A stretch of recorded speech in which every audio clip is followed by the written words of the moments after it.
50,000 people used to live here. Now it's a ghost town. Those of us who were around the gaming community in 2007 to witness Call of Duty 4 may have never expected that a simple video game would transform the very lives of those who touched it. The first game in the Modern Warfare series proved to define the Council FPS, and with it create a unique community of players who strive to get more out of the game. Snipers had always been a part of the Call of Duty franchise, but the sniping community as we know it today, with feeders and trickshotters centered around YouTube, began to emerge slowly in 2007. With the release of Call of Duty 4 on November 5, 2007, a new community began to take shape. Within 4 days after the release of the game, J Ripper uploaded a montage to YouTube.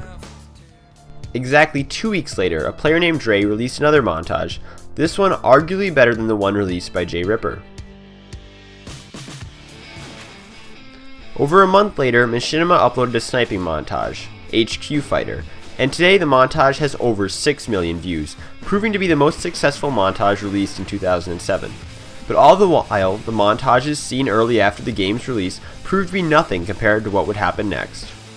Grizz, or simply Grizz, the first of the modern snipers, appeared on the scene in early 2008, and would go on to nearly single-handedly influence the entire sniping community. Grizz changed the game, and along the way tried to educate other aspiring snipers on how he pulled off his difficult shots. The description of his hipfire tutorial read, "I've had so many messages about how I snipe from the hip. Some say I hack or set up my shots. To those people, ha ha ha, you're idiots." I have a feeling you're going to see a lot more no-scope montages now from other players. Grizz's first mainstream montage dropped in April of 2008. The shots hit in the montage were at the time amazingly good, and his work on the montage only further inspired other players to follow his style of play.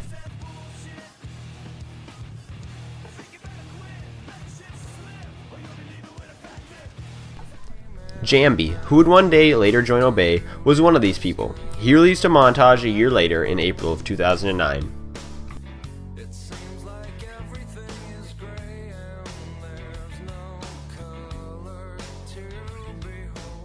But less than a week later, another major player came onto the scene.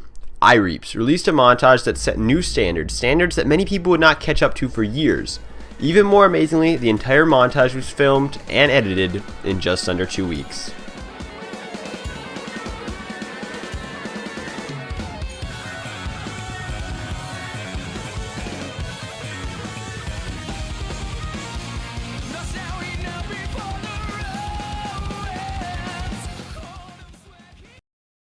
In June of 2009, Muzzafuzza released one of the most complete guides on how to hipfire and quickscope. The video fully explained to most people for the first time how quickscoping worked and how this form of sniping was largely just a glitch in the game. Our third technique is called the half scope or the twitch. I've seen this in a couple videos. It looks really goofy because it makes you look like you're just on crack or you have Parkinson's because your scope goes all crazy. There's one first try. Basically like you scope halfway in and then you shoot, you just tap your left trigger and then throw a shot.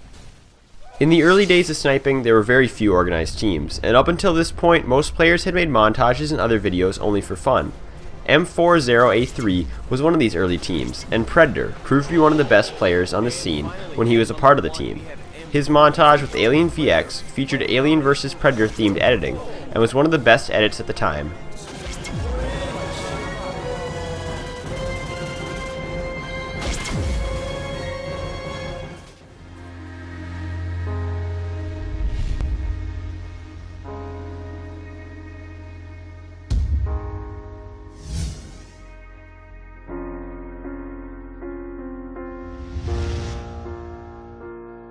The release of Modern Warfare 2 would come not long later in the fall of 2009, and proved to this day to be arguably the best game for sniping. Hex and his Optic team appeared on the scene around the same time, and rose faster than any team before them. Optic had left a definite impact in the COD competitive community, but their impact began much earlier as a sniping team. Hex, the team's leader, was a skilled player himself, and his social media and marketing understanding and overall ability to connect with so many other players helped Optic grow at a breakneck speed.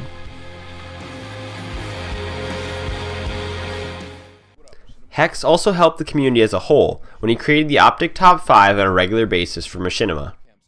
The first person that we're going to be spectating is Smitto, who is playing S&D in Afghan. using a 50 caliber with the thermal scope.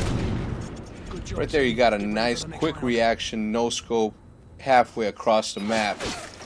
Even when you look at it in slow motion, you still see how quick his reaction time. 2010 proved to be the starting point of the quick expansion of the sniping community. Sprat, who would later join FaZe, proved to be just one of the many players who jumped onto the scene around this time. In June of 2010, FaZe began, and with it, forever changing the face of the sniping community. The first FaZe KILLCAMS proved to be just the starting point for the team that would soon become the face of the community.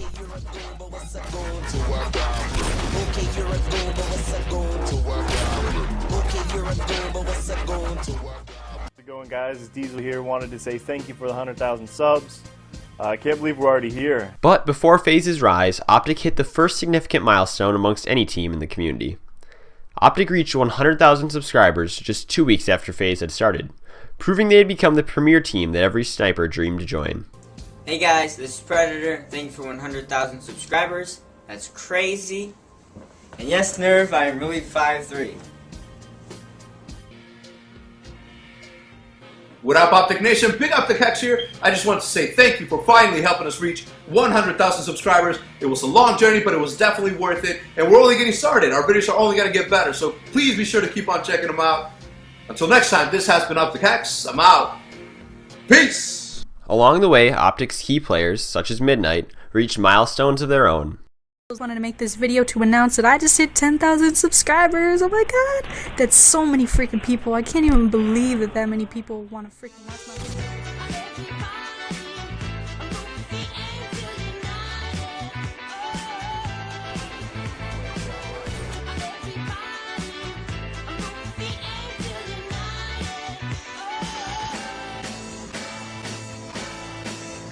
In July, Small Beans released the montage Glint, which became one of the most well-known montages at its time.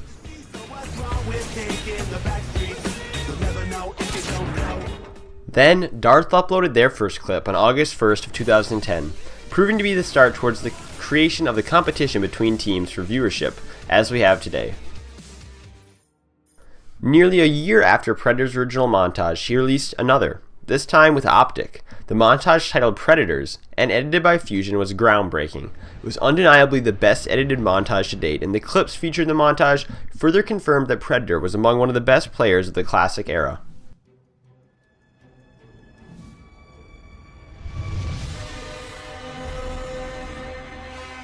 Finish the mission.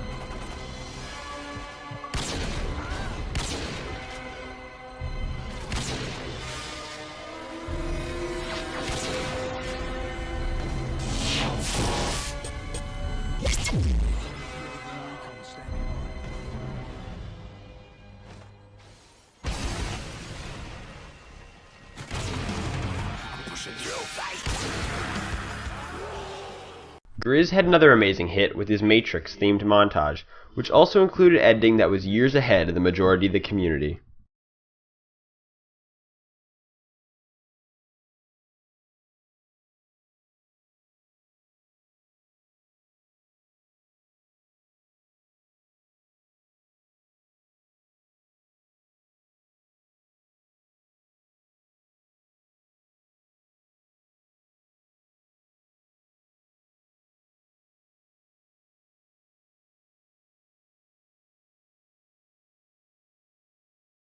Good.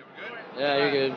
What up, guys? Big Optic Hex here. I'm here with my boys from FaZe Sniping. I know who you guys are. While Optic may have arguably been the top team in the community at the time, they still reached out and assisted FaZe, the team that would one day dethrone them.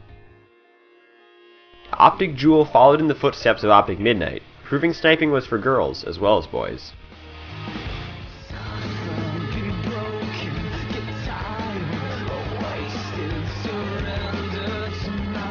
The beginning of 2011 was great for FaZe, as they picked up Fakey to their team, a player who had creatively redefined trickshotting, just as FaZe's leader Temper had with his Temper shot. That's what I like about it.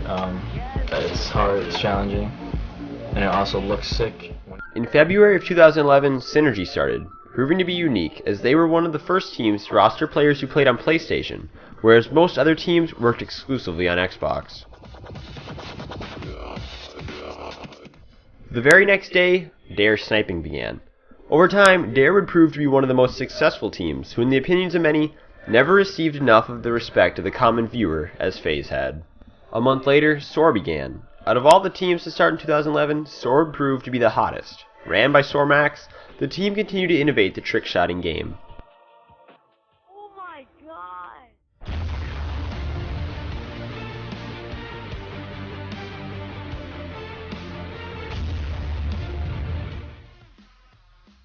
DARE Virus released the montage Epidemic in April and proved to be one of the greatest no-scope montages of the time.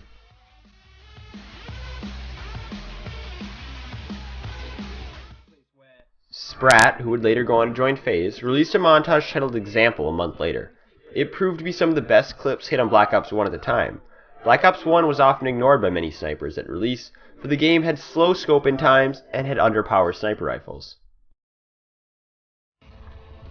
The next day, DARE uploaded a community montage. Edited by DARE Ninja, the montage featured clips from DARE, FaZe, Synergy, and a number of other teams.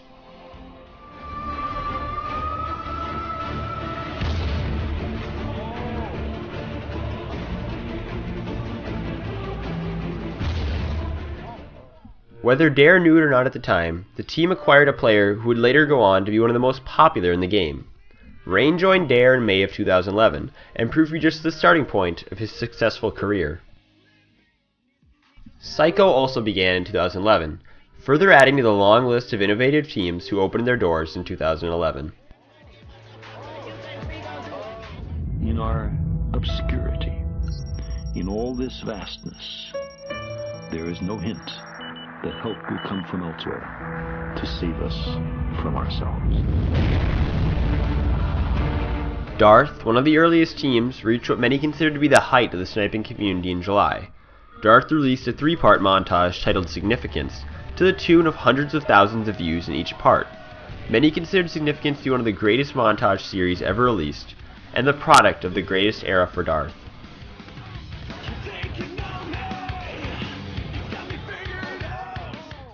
A month later, another challenger joined the game. SoaR appeared on the scene with the release of what would become their long-running series, Play with SoaR.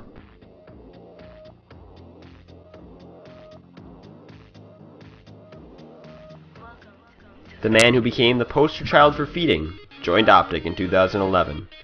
Austin Pamaj brought a whole new talent to Optic and hoped to revive the team as it slipped from its throne as more and more teams came to compete against them.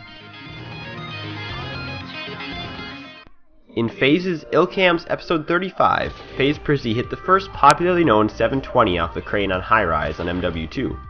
This set off a firestorm of attempts by other players to attempt to match and even top the 720 that Prizzy hit. 2011 would end with one last significant team joining the race. Spacebound blasted off for the first time in November.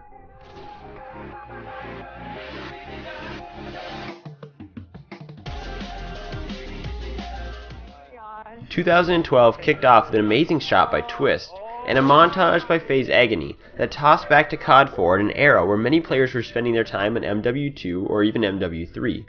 Agony would quickly be placed under the microscope later that year.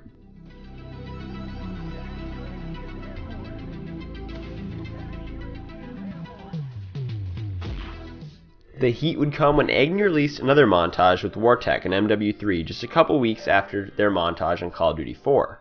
This montage, titled Coexistence, was uploaded on the FaZe channel in January, and was later taken down when it was discovered that one of the clips by Agony was faked. The controversy this caused for FaZe forced them to kick Agony from the team.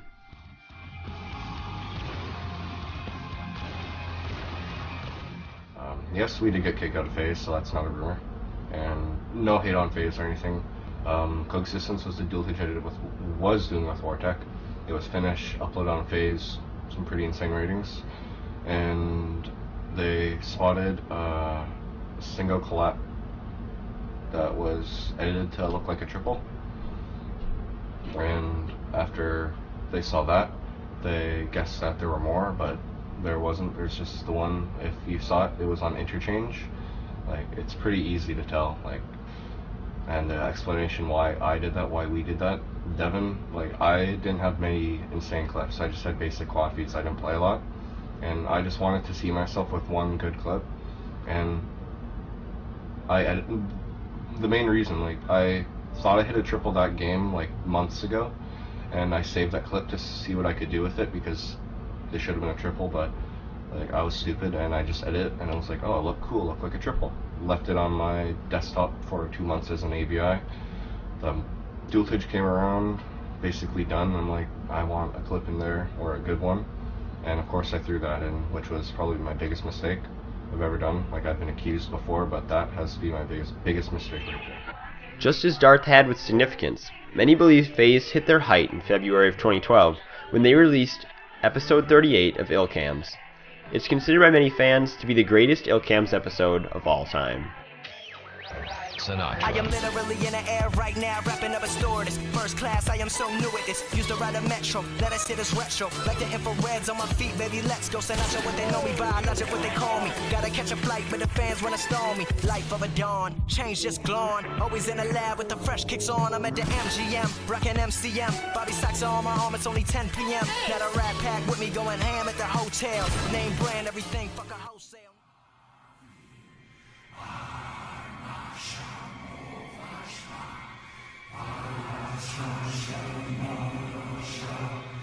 After the Agony twins were kicked from FaZe in January, they went out on their own, motivated to continue on their dreams of success and pursue their passions of sniping.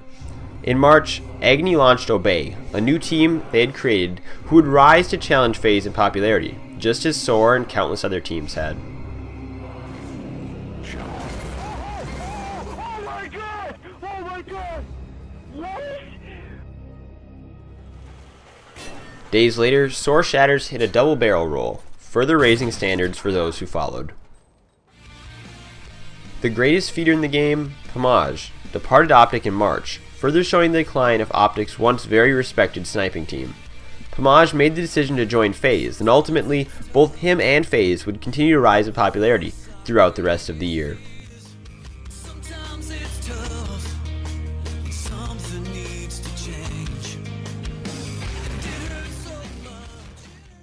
Lucid also helped redefine the creativity of the game in March, when he hit the first popularized C4 shot. Lucid's shot would be copied in countless montages and would even appear in the promo for Era 2 months later. Fruity also hit a bill off High Rise, which would later appear in the Era promo. Darth reached 100,000 subscribers in April, having been on YouTube for less than 2 years and solidifying their spot as one of the greatest teams early on. And FaZe Agony got kicked from FaZe. Temper said on his Twitter that the reason he got kicked is because he set up 2 triples, and that's like the 4th time that he set up shots. Agony had previously gotten a second chance to return to FaZe, but was kicked for a second time in May, once again for faking clips. Many believed the Agony twins' sniping careers were over, but they proved to have continued success on their own team, Obey.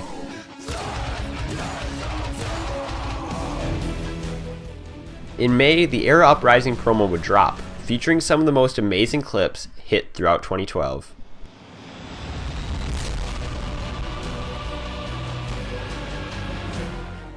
Despite all the controversy that surrounded Agony as they got kicked from FaZe twice, they seemed to only benefit from the publicity. Their team, Obey, reached 100,000 subscribers in June, just 3 months after the team started. All the while, as some players reaped the benefits of their publicity, others struggled no matter how hard they tried. Some players believed having connections to leaders was the only way to get on big teams. Vox's entry to a SoaR recruitment challenge proved to be just another example. His 13-minute submission featured a variety of insane shots, and to this day has nearly 1 million views, a milestone few recruitment challenge responses has ever achieved. In the end, Vox never made it to SoaR, but many speculated a fair number of the shots hit in the video were set up.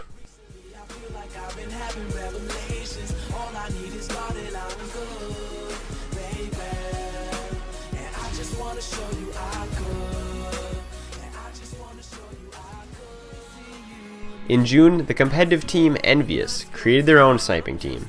The Envy team proved to be unique as it was isolated from the rest of the mainstream sniping community, and all the while maintained a fairly consistent roster, even including the original sniper, Grizz. After previous struggles with an old channel, a team called Horizon started again, and this time found more success than they had in their previous attempts. All the while though, they still failed to catch up to those who had started before them after performing this fresh start. Rain departed Dare to join Obey in August. Rain's fame that he would later garner would later prove to many how he, like many other players before him, saw the community as a ladder system. Joining more popular teams in a stepping stone style became a more acceptable and commonplace nature thing to do for most players. SoaR Natural created another unique shot that many players would try to duplicate. Natural's shot on high rise, like many specific spots on a high rise before it, helped solidify the map as one of the greatest and most popular in the COD franchise's history amongst snipers. September of 2012 laid witness to one of the greatest and most popular montages to date. Pomage released Catalyst, which would go on to become one of the greatest solo montage series of all time.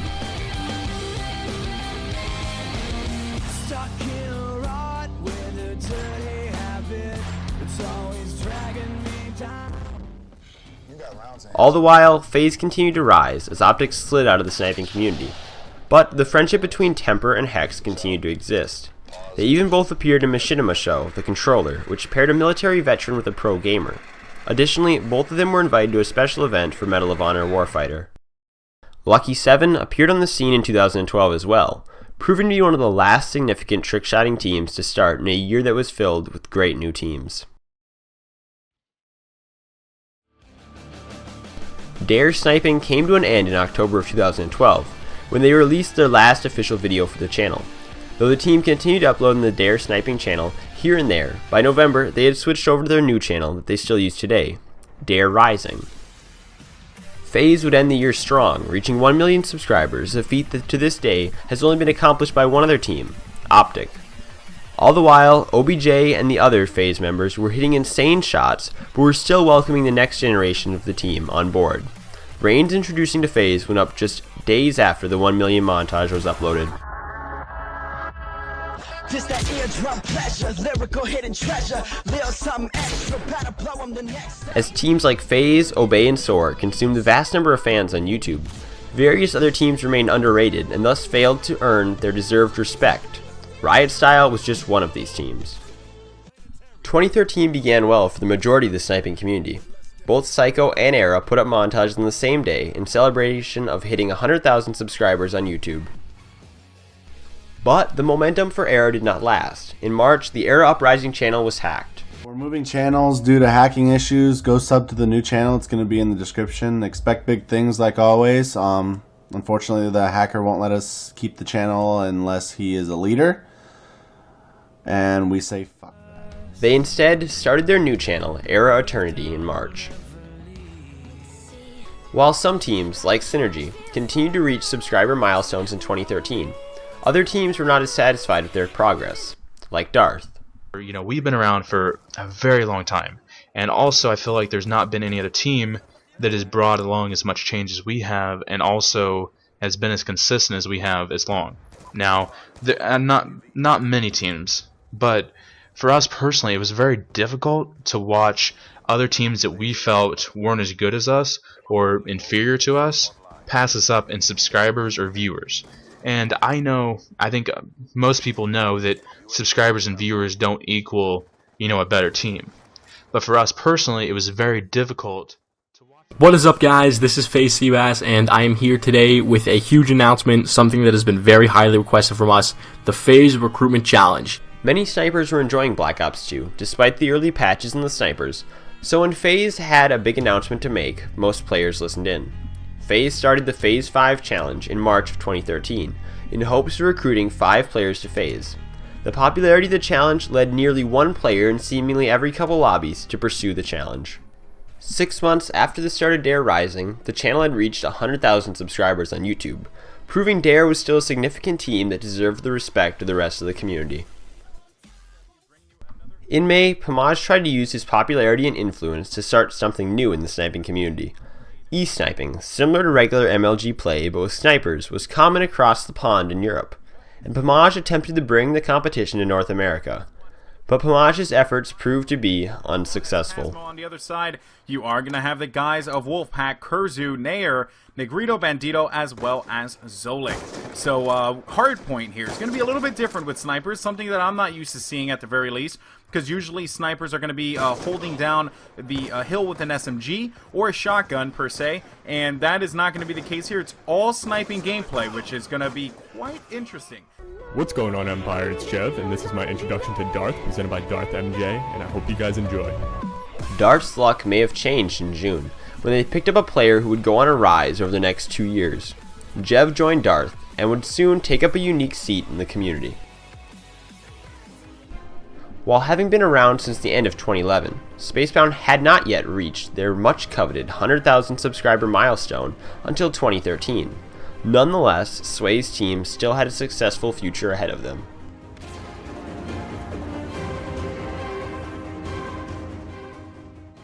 Obey had a history of releasing a variety of significant montages, and Infinite proved to be just another. It released in July and eventually spawned a sequel.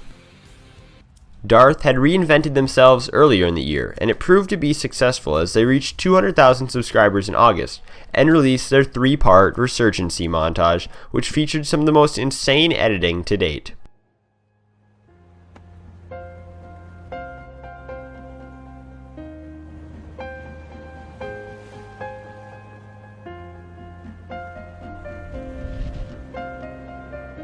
We were invincible. Is there ever a conversation to just dump aim assist?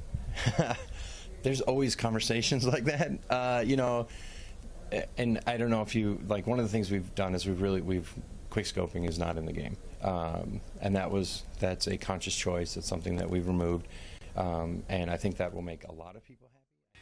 The dark news that quickscoping may be over in Ghost proved to be true, and it was a bad decision for the future of the game.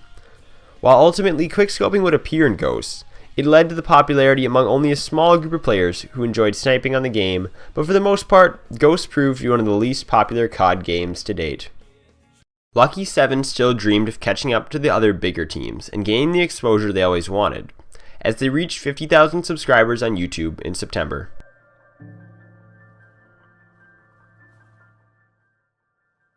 A year after the successful Catalyst montage was released by Pamage, he returned with a sequel, which would prove to propel Pamage to the forefront of the community, despite the controversy the video caused him. Why I left FaZe Clan. If you guys didn't know, I left FaZe right before Catalyst 2 was uploaded, like minutes before. It was a very hard decision, and I will tell you guys from my point of view what happened. It all started near the summer. Beginning of summer, where I had around so and so many subscribers, and I started to realize I wanted to push my own brand. I wanted to become more independent with myself.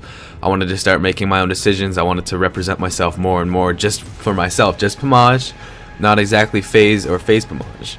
Pamage departed FaZe after making Catalyst 2 so that he could upload the video on his own channel rather than on the FaZe team channel. Pamage became a role model for other players who would later make the decision to do things solo. The team that Pamage had previously been a part of years ago, Optic, went through changes of their own. Hex announced in September that Optic would be dropping their entire sniping team, as they were simply too successful and distracted with their competitive team. 4 months ago, I started to realize that the way that the Optic sniping side of things was going was not what I envisioned. It was not what I have always had in mind for that particular side of Optic. And to give you a little bit of background on what's been happening behind the scenes, because it's always a mystery, right? It's always like, why is he making this decision? Like, so 4 months ago, while in Gfinity, I met Optic K, and I met him, and cool dude, right? Like, cool lad.